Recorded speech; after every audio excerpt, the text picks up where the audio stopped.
avec des besoins, existe avec une particularité, avec une envie de montrer que c'est ça que j'aime, c'est ça que j'aime pas. Donc l'erreur à ne pas faire, 18 mois, 3 ans, c'est de commencer, pour dire les choses de façon un peu directe, à lui couper les ailes. Plus il va chercher à s'affirmer, plus on va essayer d'étouffer cette affirmation-là, en lui coupant la parole par exemple, va t'asseoir là-bas, en faisant ce qu'on appelle du dénigrement verbal, plus on risque d'étouffer ce que j'appelle une flamme qui plus tard va se transformer en feu, mais dans le bon sens du terme. Dans le bon sens du terme. Aujourd'hui, nous en tant que parents, nous avons des valeurs qu'on assume. Nous avons des principes qu'on assume. Pourquoi? Parce qu'on est capable de s'affirmer. Pourquoi? Parce qu'on ne vit pas dans l'obscurité, on vit dans la lumière. En âme et en conscience. Mais ça commence dès la petite enfance. Dès l'âge de 3 ans jusqu'à 3 ans, l'enfant est dans cet élan où il veut montrer que lui aussi, ou elle aussi, a des besoins. Lui aussi, elle aussi a vraiment envie de partager ce qu'il est, d'unique, tout simplement. Donc, en tant que parent, l'âge de l'affirmation, c'est l'âge où on s'intéresse à lui. C'est l'âge où on renforce ce qu'il pense, mais toujours dans le bon sens. Il va dire, par exemple, j'aime ça, j'aime pas ça. On lui pose la question, pourquoi tu n'aimes pas ça? C'est là qu'on applique une technique d'intervention qui est capitale. Offrir des choix. Imaginez un seul instant, et il y en a parmi les adultes, un être humain qui est incapable de choisir. Qui est incapable de choisir. La vie est un choix. La vie est un choix. On va choisir de faire tel métier ou de faire un autre métier. L'être humain qui est capable de choisir est à l'abri d'une chose qui est essentielle dans une vie, à l'abri de l'influence. Imaginez un être humain qui est influençable. Un être humain qui est influençable ne va pas tenir ses principes, ne va pas tenir sa parole, ne va pas tenir ses engagements. Et nous sommes dans quelque chose de capital. Nous sommes dans l'essence même de l'être humain, à savoir la capacité à choisir une direction de vie et quel que soit ce qui se passe autour de nous, de dire c'est le choix que j'ai fait, je l'assume jusqu'au bout. Et ça commence dès la petite enfance. Ça commence dès l'âge de 3 ans où l'enfant va commencer justement à s'affirmer. De 3 ans à 6 ans, nous sommes dans l'âge de l'imaginaire. Cette période-là, il y a beaucoup de parents qui même parfois sont inquiets parce qu'il est où elle est dans son monde. Il ou elle raconte des choses, il ou elle a même des fois un ami imaginaire, on parle des choses qui manquent de cohérence à nos yeux en tant qu'adultes. Parce que ce n'est pas tout ce que l'enfant nous dit qu'on peut comprendre systématiquement. C'est pourquoi on dit, pour comprendre un enfant, l'adulte doit avoir la capacité non seulement de se mettre à la place de l'enfant, mais de descendre au stade d'enfant. Pour comprendre ce qu'il vit, pour comprendre ce qu'il est en train de raconter ou ce qu'il est en train de raconter. Donc l'âge de l'imaginaire, on n'a pas encore parlé de l'âge de raison. L'âge de l'imaginaire. Où il va essayer, où elle va essayer de faire un certain nombre de choses, elle va se questionner sur ce qui se passe autour de lui ou autour d'elle. Mais en tant que parents, nous devons être présents pour apporter des réponses. Vous savez, la créativité, c'est d'ailleurs Albert Einstein qui disait que l'imagination est plus importante que la connaissance. Être capable d'imaginer un certain nombre de choses. Se projeter, mais dans le bon sens du terme, en matière de créativité. Les enfants ou les adultes qui plus tard vont créer une entreprise, qui plus tard vont inventer telle ou telle chose, on est dans cette créativité qui est essentielle. Mais imaginez un seul instant, si de 3 ans à 6 ans, l'âge de l'imaginaire a été brimé par le parent, a été étouffé par le parent, qui n'accepte pas que l'enfant réalise des expériences, pose un certain nombre de questions. Je ne suis pas en train de dire qu'il faut tout accepter, mais il faut les accueillir et les encadrer.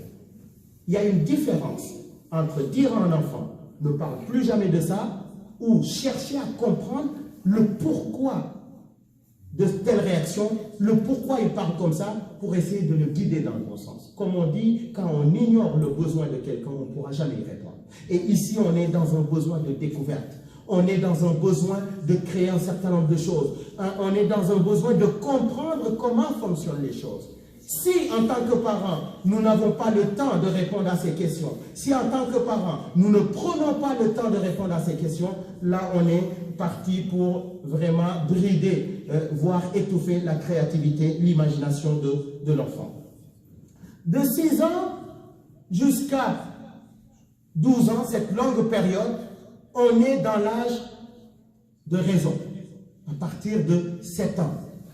Subhanallah, ça coïncide avec justement les valeurs qui nous réunissent ici. À partir de 7 ans, justement l'âge de raison, où le raisonnement apparaît, où la cohérence apparaît dans le raisonnement.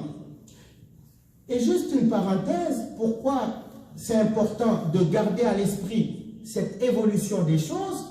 Parce que c'est là qu'on détecte les éventuels retards de développement. Les éventuels retards de développement.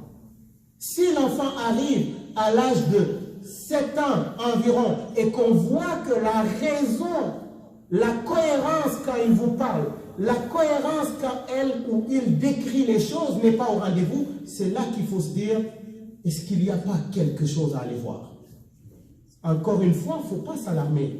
Il ne faut pas dire ça y est, c'est fini. Il ne faut pas comparer avec un autre. Non. Il faut juste se poser la question à savoir, est-ce qu'il n'y a pas quelque chose à aller voir? Parce que je vois que ses propos manquent de cohérence. Je vois qu'il est resté à ce stade-là parce qu'il y a des événements dans la vie de l'enfant qui peuvent perturber ces étapes de développement-là. Parmi les événements qui peuvent perturber, il y a justement les cas de divorce, les cas de séparation. Il y a les cas d'immigration. Nous, on a eu à travailler avec des enfants qui venaient d'arriver au Canada et on voyait que l'immigration n'a pas été préparée chez l'enfant. Les parents pensaient que ça allait tomber comme ça. On change de pays, on change de contexte, l'enfant va s'adapter. Non. L'enfant risque tout simplement de vivre tout bouleversement, tout changement qui se produit dans sa vie, il risque d'être affecté au niveau de son processus de développement. Même les déménagements. Les déménagements. Voilà. Il y en a qui font ce qu'on appelle au niveau de l'autonomie de l'enfant, de la régression. Il y en a même qui se retrouvent avec un frère, un petit frère, une petite sœur, et puis qui commencent à parler comme les bébés, à faire comme les bébés, parce que tout simplement, il est ou elle est à la quête d'une attention. Il ou elle a peur de perdre cette place incontournable qu'il avait dans les faits chez papa ou chez maman. Donc, connaître le processus de développement, c'est bien, et je le fais de façon vraiment très condensée, parce que c'est environ un cours de... Chaque cours ici, c'est 60 heures, quoi. Voilà. Donc, on est dans 4 cours que j'essaye de condenser, Inch'Allah. Alors, donc, 6-12 ans, l'âge de la raison. L'âge de la raison, c'est là qu'il faut, encore une fois, commencer à inculquer un certain nombre de valeurs. La dernière fois, je l'avais dit, des parents peuvent s'énerver parce que l'enfant ne comprend pas telle chose. Mais est-ce qu'on veut aller plus vite que le temps? Est-ce qu'on laisse le temps au temps? L'enfant a peut-être 3 ans et on veut qu'il accède à l'âge de la raison. Non. L'enfant a 3 ans, il veut faire telle fête, il veut aller faire telle chose, etc. La réponse qui consiste à dire non, ce n'est pas notre valeur, non, c'est pas.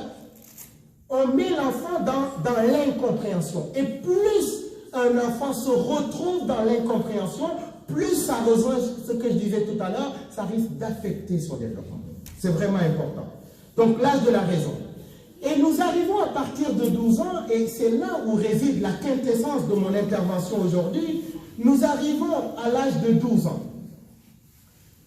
12 ans, c'est là qu'on entame cette période de la préadolescence et se dirige vers l'adolescence. 12 ans, c'est une période décisive. C'est une période redoutable pour les parents, l'adolescence. Mais c'est une période difficile pour les adolescents eux-mêmes. En réalité, beaucoup de parents vont penser que les adolescents vivent très bien cette période-là. C'est une période difficile. Pourquoi c'est difficile? C'est une période où on cherche et c'est une période où on se cherche.